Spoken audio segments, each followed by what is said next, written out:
Oi, gente, tudo bem? Meu nome é Júlia, eu faço parte da equipe responsável pelo primeiro ano do ensino médio, junto com a Amanda e a Ana Luísa, e nessa semana nós vamos falar sobre os processos energéticos. Nós fazemos parte do PILID, pelo UFV, na Escola Estadual Santa Rita de Cássia, em Viçosa, e atuamos em ciências e biologia. Então, na aula de hoje, como vamos falar de processos energéticos, os tópicos são metabolismo, respiração celular, fotossíntese e fermentação. Os dois primeiros vocês vão ver comigo e os demais são com as outras meninas. É importante lembrar que o material complementar que a gente está produzindo em relação ao PET vai estar disponível na descrição grátis. Então, o que é o metabolismo? O metabolismo é o conjunto de reações químicas que ocorrem no organismo dos seres vivos. E essas reações são fundamentais para a manutenção da vida. Essas reações podem ser de dois tipos, anabólicas ou catabólicas. As reações anabólicas são reações de síntese, em que moléculas mais simples formarão moléculas mais complexas. Alguns exemplos são a fotossíntese e a quimiossíntese, como processos anabólicos. Os processos catabólicos, essas reações catabólicas, elas são reações de quebra, em que moléculas mais complexas se tornarão moléculas mais simples. Alguns exemplos são a fermentação e a respiração. Agora vamos ver as moléculas transportadoras. O nosso corpo tem moedas de troca energética. Já ouviram aquilo de a energia nunca se cria, nunca se exclui, ela sempre se transforma. É basicamente isso. O nosso corpo manipula a energia desde quando a gente consome ela para poder usar em suas diferentes reações.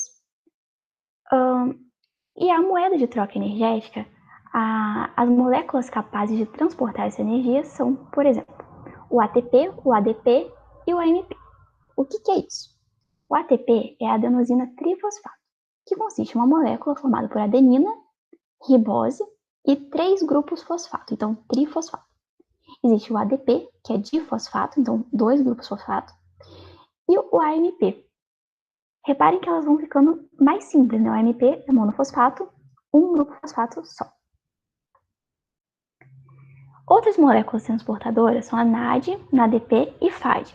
Essas moléculas elas são responsáveis pelo transporte de elétrons em átomos de hidrogênio. E aí, para a gente entender isso, é bom a gente lembrar daquilo da química, de reações de oxirredução, que são reações em que envolve a perda e o recebimento de elétrons. Oxidar, então, é doar elétrons, e reduzir é receber elétrons. Vamos falar, então, sobre o NAD, NADP e o FAD. A forma oxidada, ou seja, depois de doar elétrons, é com a carga positiva, então o NAD+, NADP+, e FAD+. E a forma reduzida, recebendo esse elétron, é com o hidrogênio, NADH, NADPH e FADH.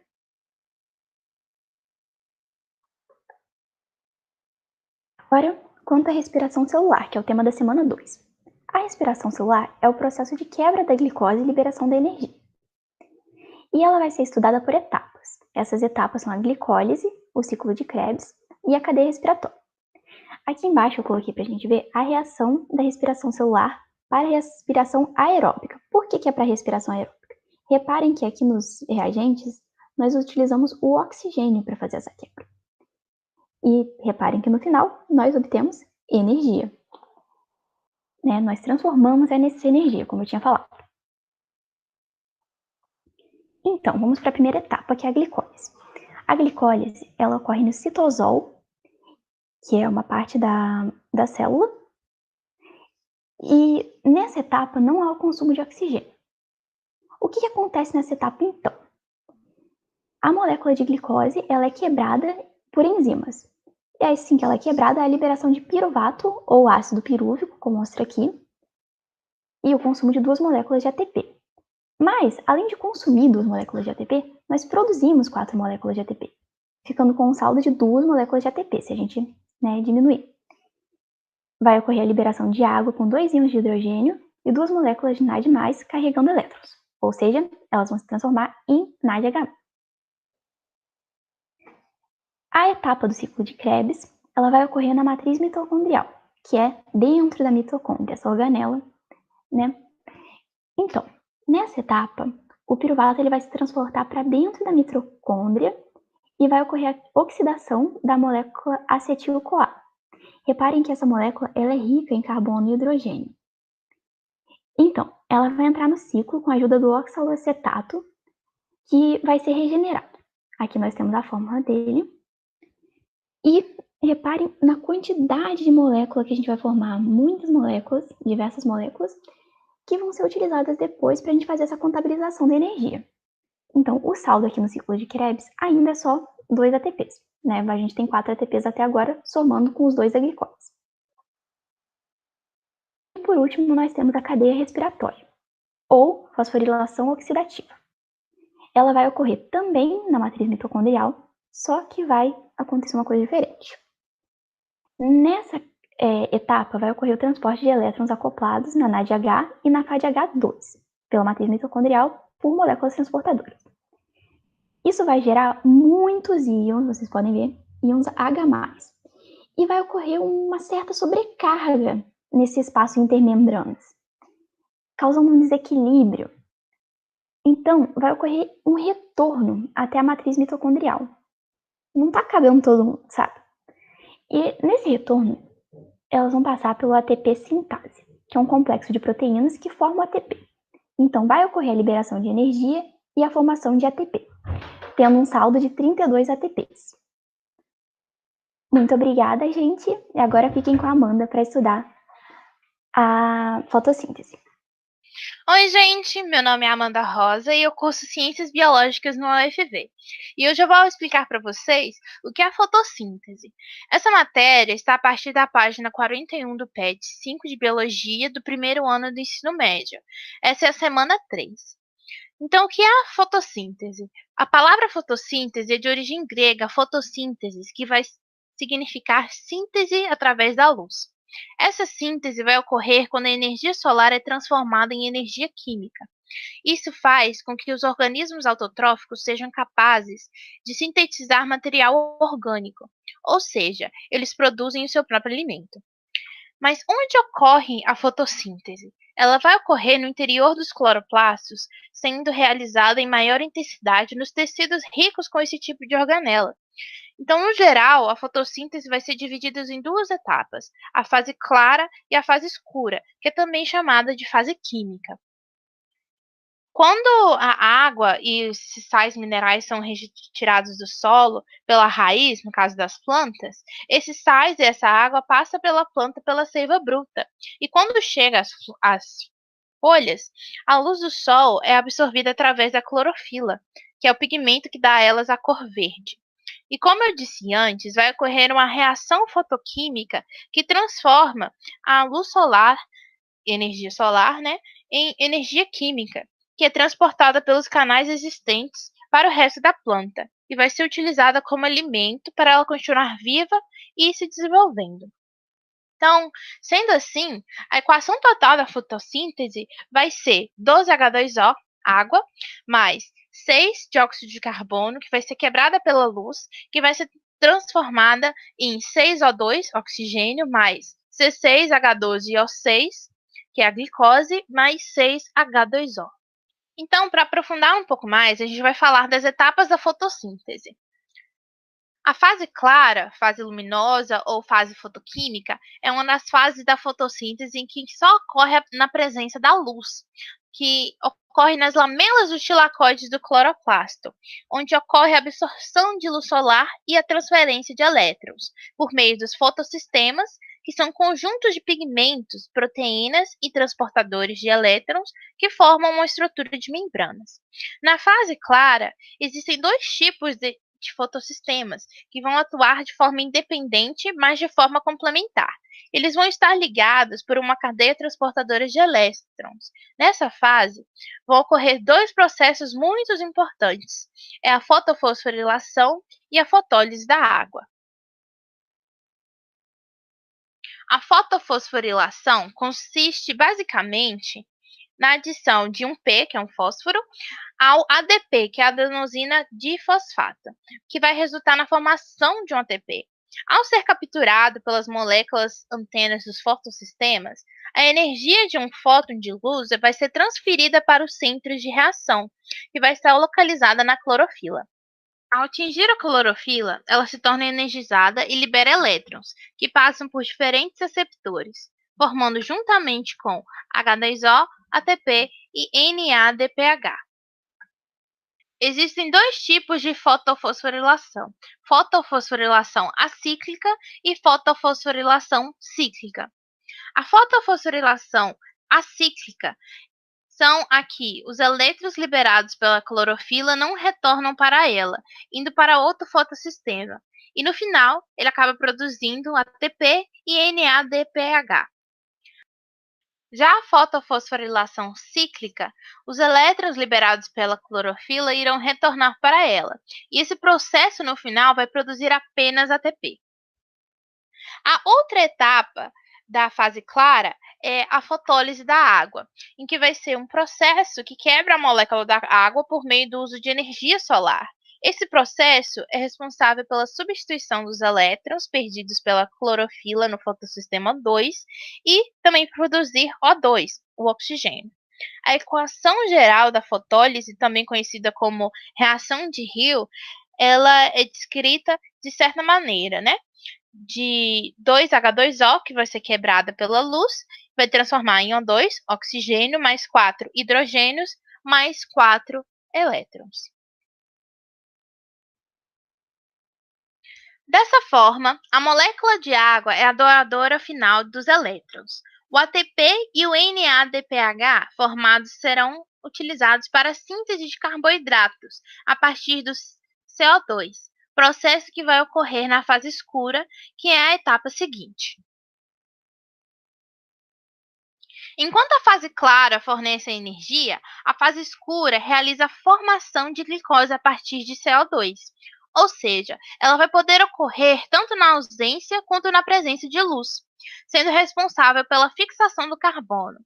Através das reações de fixação de carbono, o NADPH e o ATP produzidos anteriormente serão utilizados para reduzir o CO2 a carbônico orgânico, através do chamado ciclo de Calvin. Nesse ciclo, as moléculas são quebradas, apresentando um ganho de molécula de PGAL, ácido fosforoglicérico, que servirá para a produção de sacarose e amido, que servirá de alimento para a planta. E por fim, eu vou falar um pouco sobre a importância da fotossíntese. A fotossíntese é um dos processos mais importantes que ocorre na Terra, já que toda a vida do planeta Terra depende desse processo. A glicose, que é uma substância muito energética produzida pela fotossíntese, torna disponível para seres vivos, e entre eles estão os animais carnívoros, que também dependem dessa fotossíntese, pois eles comem outros animais que se alimentam de vegetais. Já o oxigênio, ele é liberado para a atmosfera na fase clara, garante a respiração aeróbica dos próprios vegetais e animais. E a grande parte dos recursos energéticos disponíveis na Terra, como o petróleo e o carvão, eles são derivados de seres vivos que foram armazenados em toda a matéria orgânica produzida pela fotossíntese.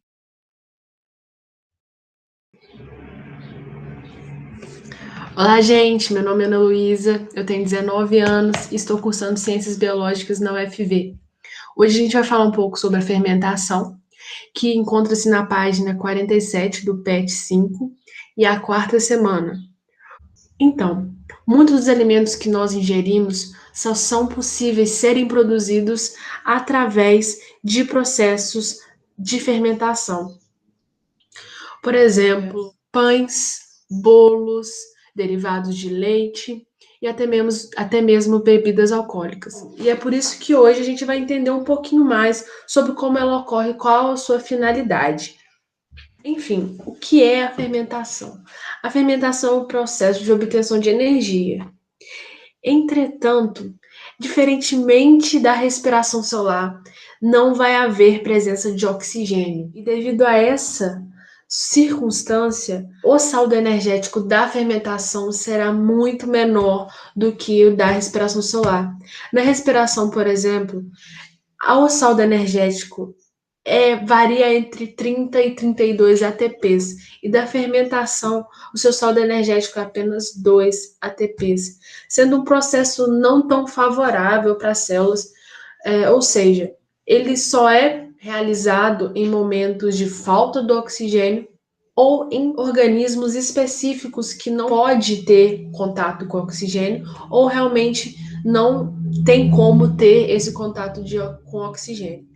Existem tipos diferentes de fermentação, mas os principais são a fermentação alcoólica e a lática, que é a que vamos abordar hoje. A fermentação lática e a fermentação alcoólica, elas se diferem a partir do piruvato. O produto formado a partir do piruvato que ocorre essa diferenciação. Por exemplo, na fermentação alcoólica. A fermentação alcoólica, ela tem como produto o CO2 e o etanol. Já na fermentação lática, o seu produto gerado vai ser o ácido lático, sendo assim a diferenciação entre os dois. A fermentação alcoólica, ela é muito conhecida, principalmente na produção de bebidas alcoólicas e também na formação de pães e bolos, porque tanto os pães como os bolos só são possíveis que haja o crescimento deles a partir da liberação do CO2 que ocorre no processo de fermentação alcoólica. Nas duas equações, tanto da fermentação alcoólica como da fermentação lática, o início delas vão ser iguais, até porque elas só diferem a partir do piruvato, como podemos ver aqui, que o produto formado na fermentação alcoólica vai ser o etanol e o CO2, que é o gás carbônico. A fermentação lática ela vai ser realizada por bactérias do leite e também por músculos do corpo. Por exemplo, quando uma pessoa faz exercícios excessivamente ou inadequados, ou quando não há oxigenação necessária para com que esses músculos realizam suas funções necessárias, o músculo do corpo vai realizar a fermentação lática pela ausência do oxigênio, ocasionando em dores, em fadiga e até mesmo cãibra. Como mostrado na equação de fermentação alcoólica, o início vai ser exatamente igual e a única diferença entre as duas equações será o ácido láctico, que é aqui o lactato, e na equação de fermentação alcoólica que vai estar formando tanto o etanol como o CO2. Aqui mostra um resumo da fermentação alcoólica e da lática, para ficar mais fácil entender esse processo.